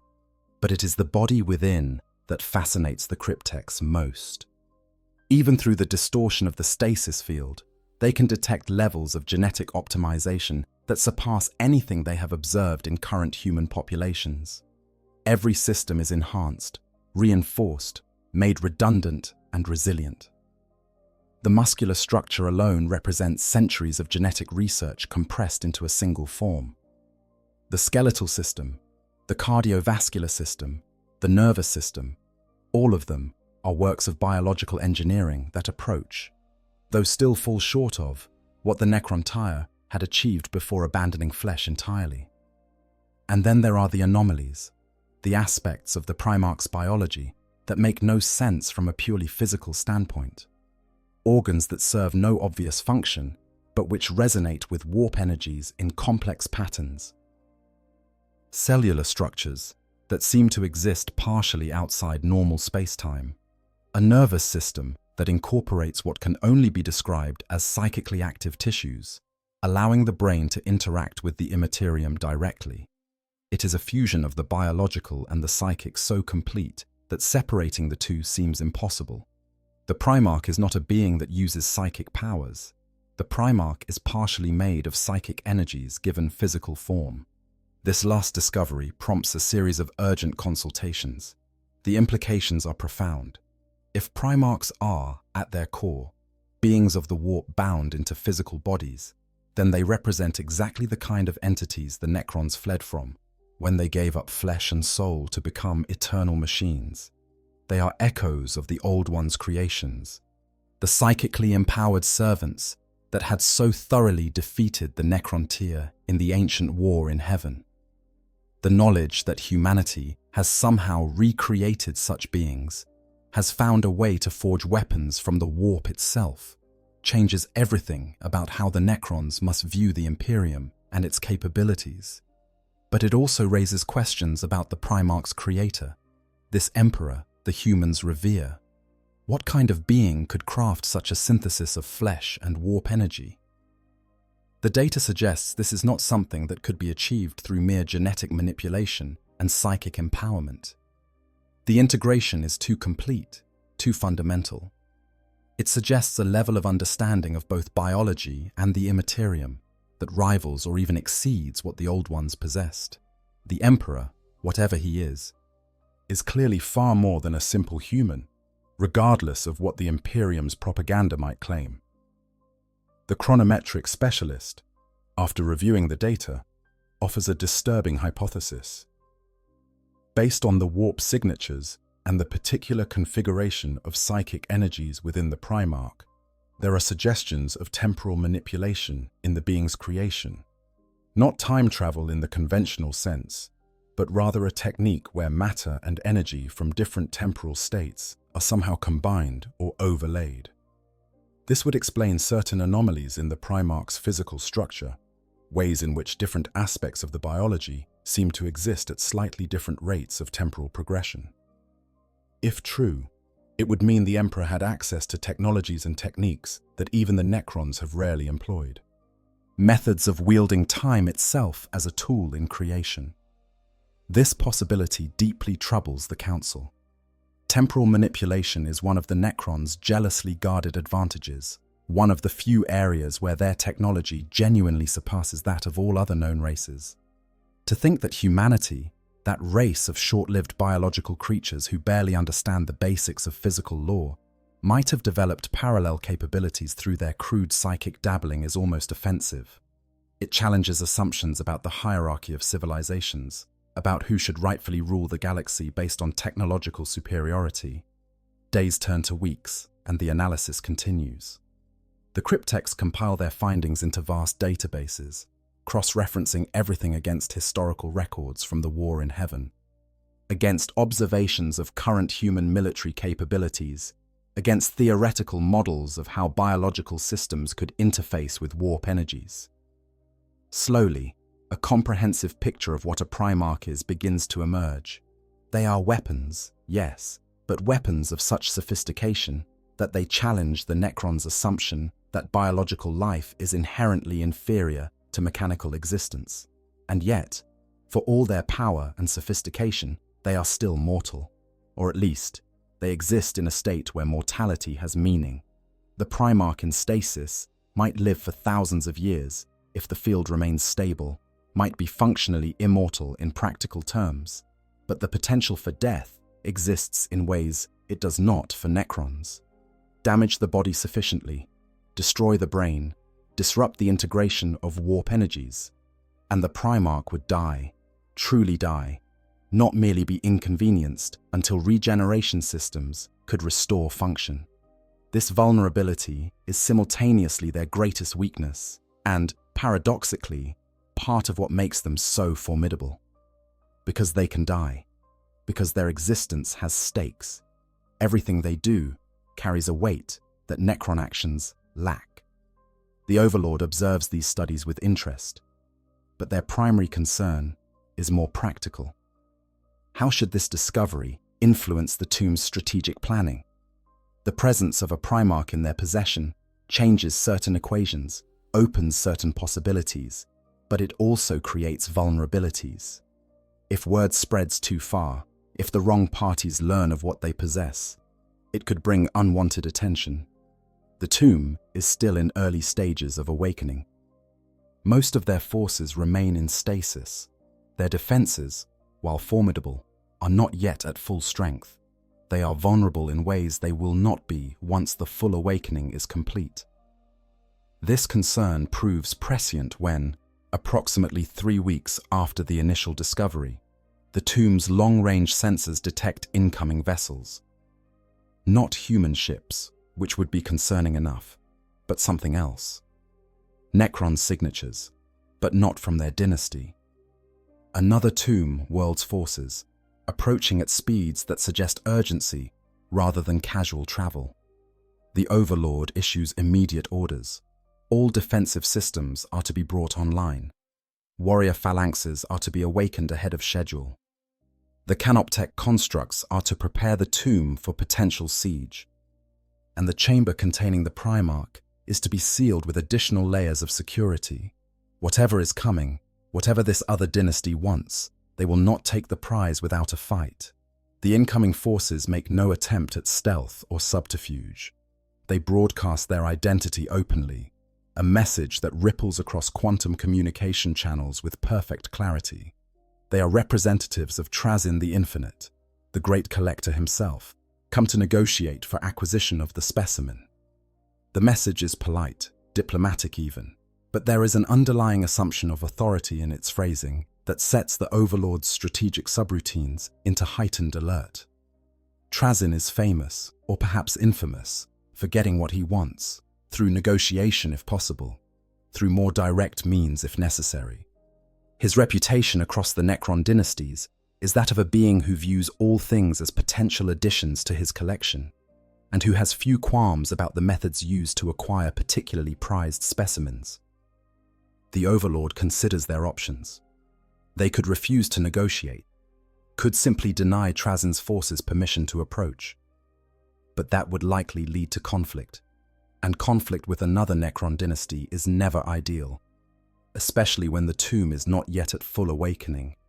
Better to talk, to hear what Trazyn has to offer, to see if some arrangement can be reached that satisfies both parties. The Overlord sends a response, granting permission for a delegation to approach, but making it clear that they come as guests under strict protocols.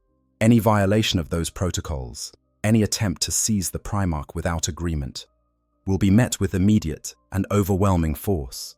The meeting is arranged to take place in the tomb's diplomatic chamber, a space specifically designed for interactions between Necron nobles. It is austere by human standards, lacking any form of decoration or comfort, but it serves its purpose. The Overlord takes their place at the head of a long table of living metal, flanked by their most senior cryptex and their most capable Lich Guard. The message is clear. This is a negotiation between equals, or at least between parties of comparable power, and any treachery will be answered with violence.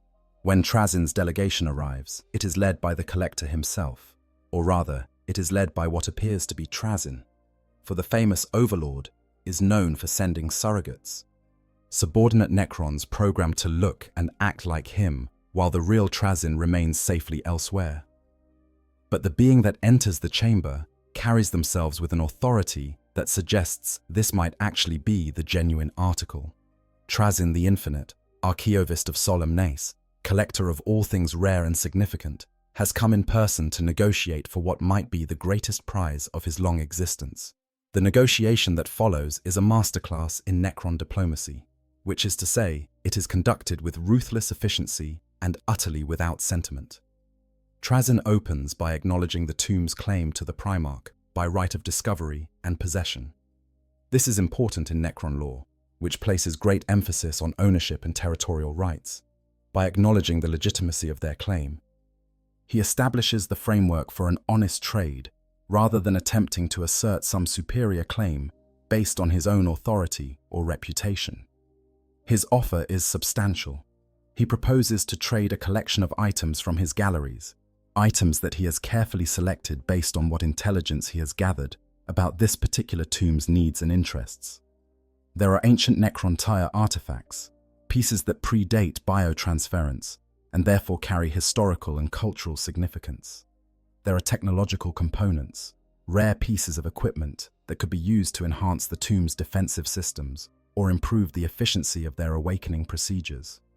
There are even specimens from other races, including several space marines, though Trazyn is careful to note that none of these approach the value of a Primarch. But the centerpiece of his offer is something else entirely. Trazyn has, in his possession, a complete star map from the time of the Necron Empire at its height, showing the locations of every tomb world that was established before the Great Sleep. Many of these worlds are now lost, their locations forgotten, or their connection to the greater Necron network severed by the passage of time and the death of stars.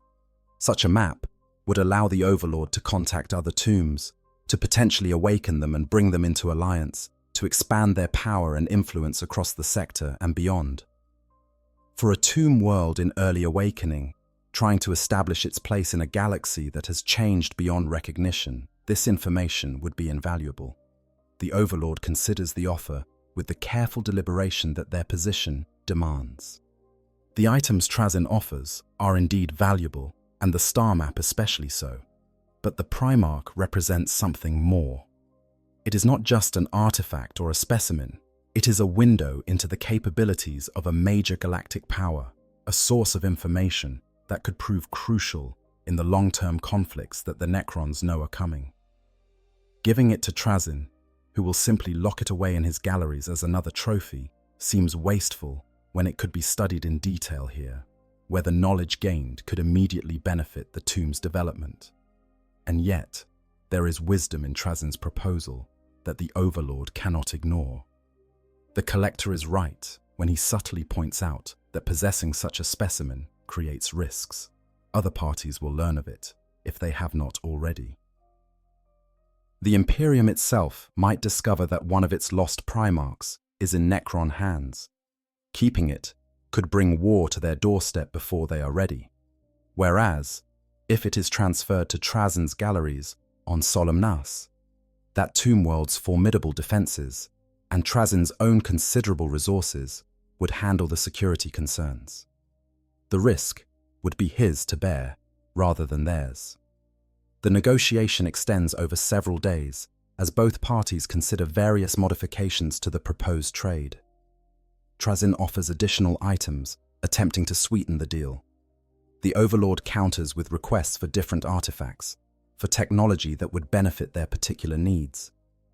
Both parties are working toward an agreement, but neither is willing to accept terms that do not heavily favor their own interests.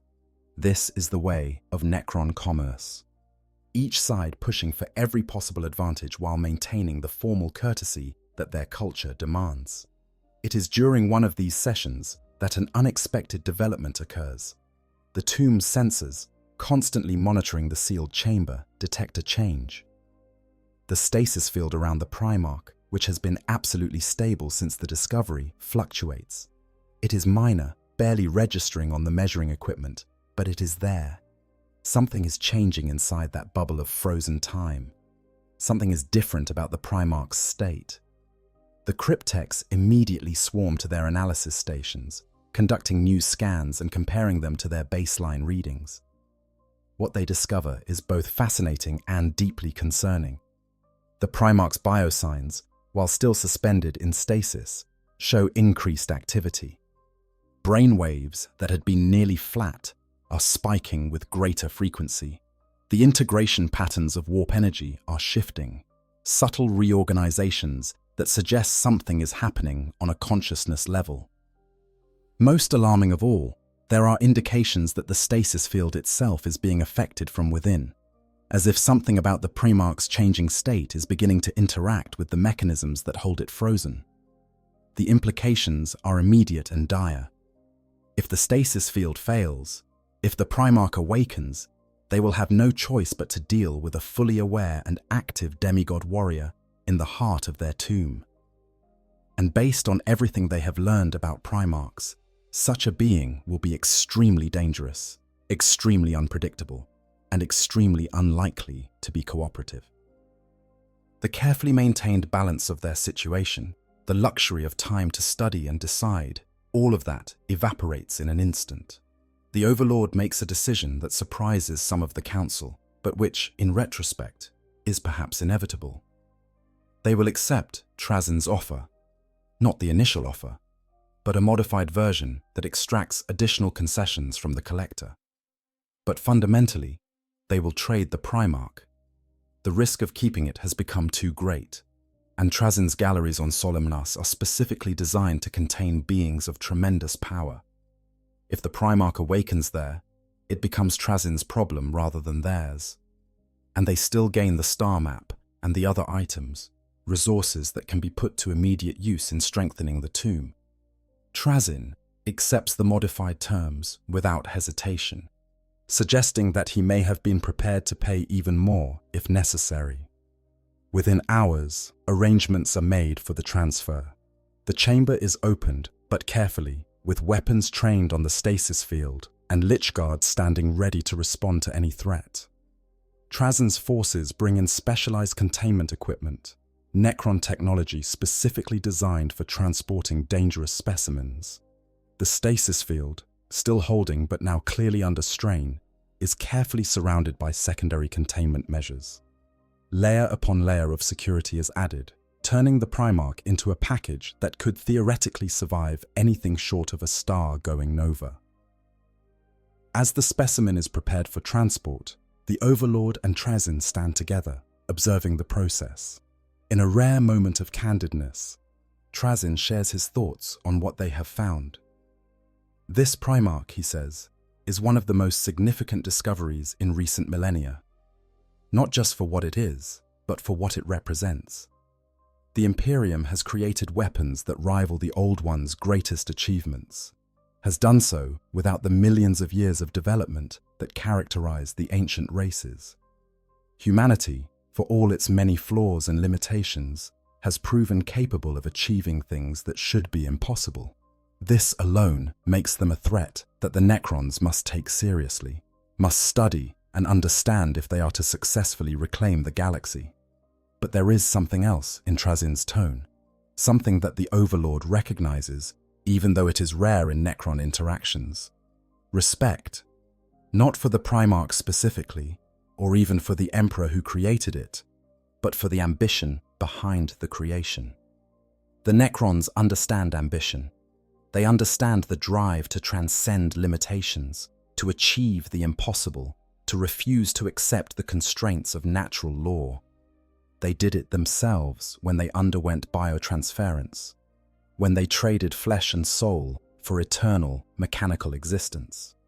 The fact that humanity has pursued a different path, has achieved transcendence through genetic and psychic manipulation, rather than through technology, does not make the achievement less impressive. The transfer is completed without incident. The Primarch, now encased in multiple layers of containment, is loaded onto one of Trazin's transport vessels. The items he traded in return are offloaded and stored in the tomb's secure vaults. The star map, that precious guide to lost tomb worlds, is immediately uploaded into the tomb's central database and begins to be cross-referenced against current stellar cartography. Already, the cryptechs are identifying worlds that might be reachable, planning expeditions to see what has survived the 60 million years since the Great Sleep began.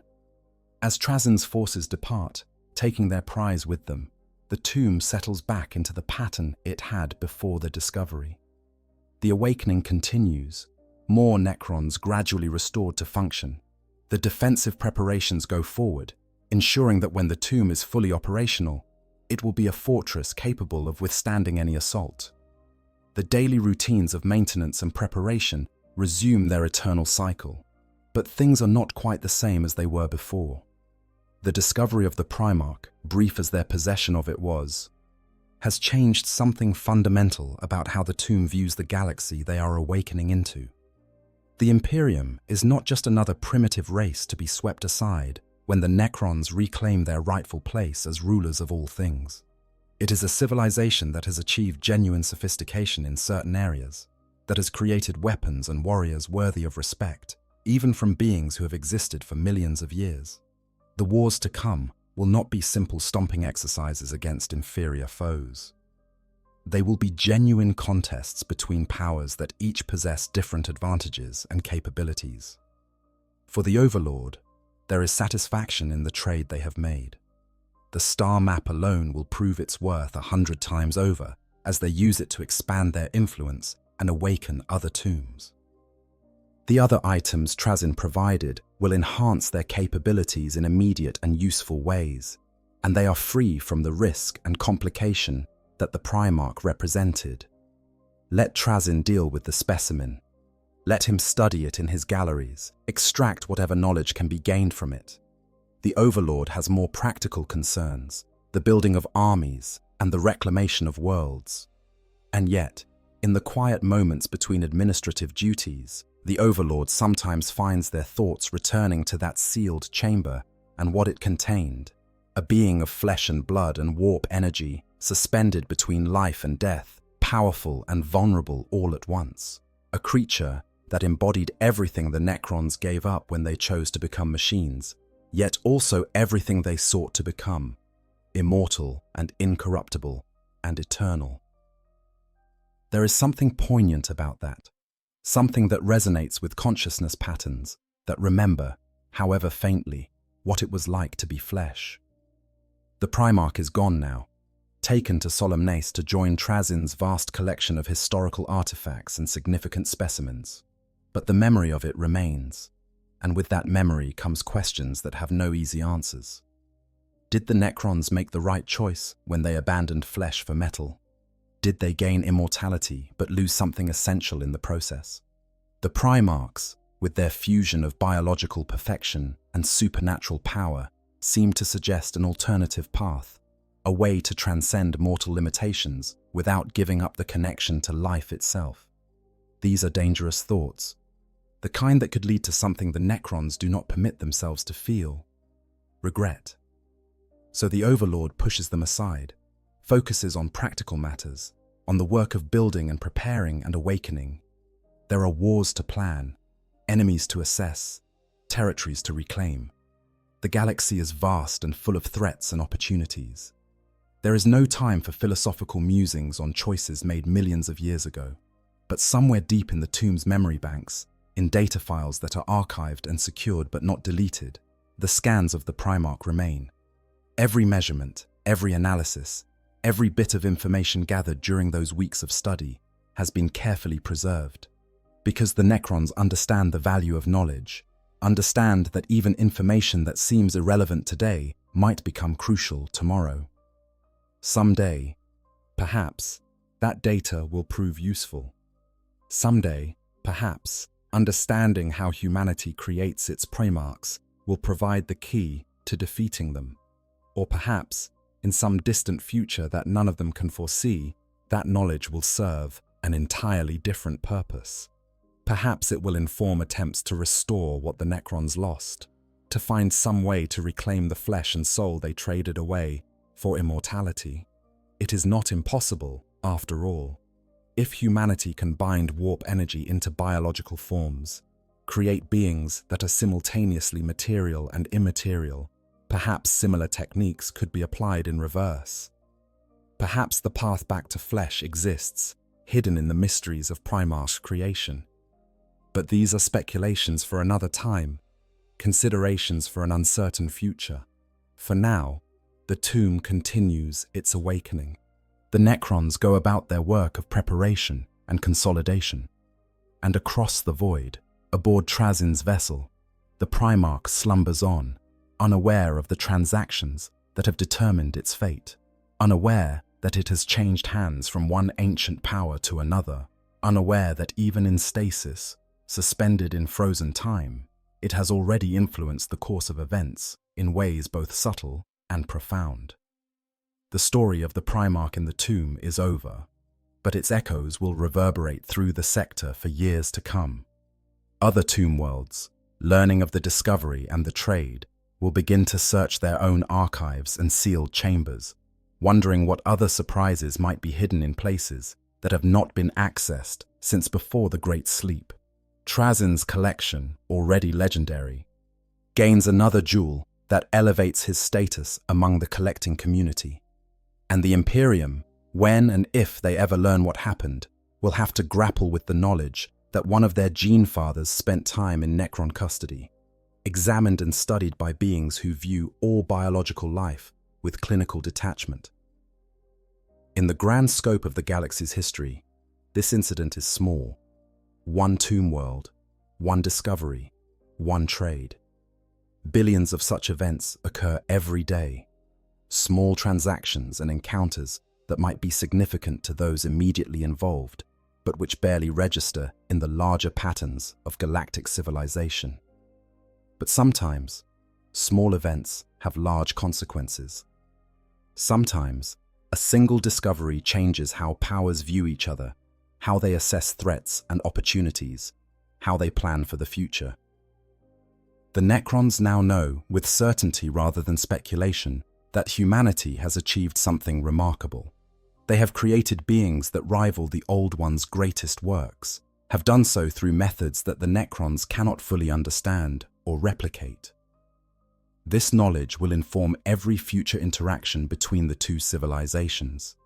It will influence strategic planning at the highest levels of Necron dynasties.